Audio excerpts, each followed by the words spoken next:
வணக்கம் ஆபிரகாம்.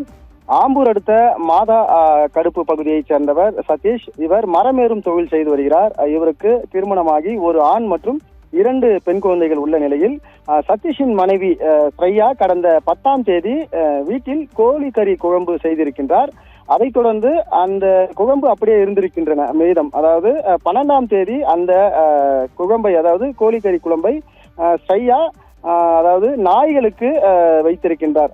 இந்த உணவை வீட்டின் அருகாமையில் இருக்கக்கூடிய நாய்களுக்கு வைத்திருக்கின்றார். இந்த நிலையில் சதீஷ் ஸ்ரையா தம்பதியின் பெண் குழந்தைகளான பூமிகா 3 வயது மற்றும் அவருடைய தங்கையான 1 வயது ரேணுகா, இவர்கள் இருவருமே அந்த உணவை, அதாவது நாய்க்கு வைத்திருந்த அந்த உணவை உட்கொண்டிருக்கின்றார்கள். இந்த உணவை உட்கொண்டவுடன் அந்த 2 பெண் குழந்தைகளுக்கும் வயிற்றுப்போக்கு, மயக்கம் ஏற்பட்டிருக்கின்றன.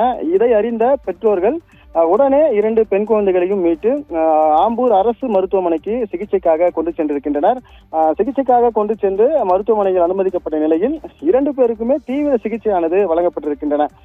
இந்த நிலையில் அந்த 3 வயது பெண் குழந்தையான பூமிகாவுக்கு உடல், அதாவது சீரியஸான நிலையில் தீவிர சிகிச்சை தேவைப்படுகிறது என்று அந்த குழந்தையை வேலூர் அரசு தலைமை மருத்துவமனைக்கு பரிந்துரைத்திருக்கின்றனர். அந்த பரிந்துரையின் பேரில் அந்த குழந்தையை வேலூர் அரசு தலைமை மருத்துவமனைக்கு கொண்டு வந்து தீவிர சிகிச்சையானது அளிக்கப்பட்டு வந்தன.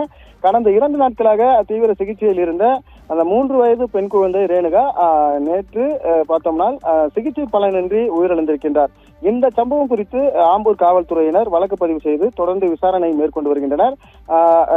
அதாவது நாய்க்கு வைத்த இந்த கோழி குழம்பு சாப்பிட்டதால் இந்த உயிரிழப்பு ஏற்பட்டதா, இல்ல வேறு ஏதேனும் காரணங்கள் இருக்கிறதா என்ற கோணத்தில் காவல்துறையினர் விசாரணை மேற்கொண்டு வருகின்றனர்.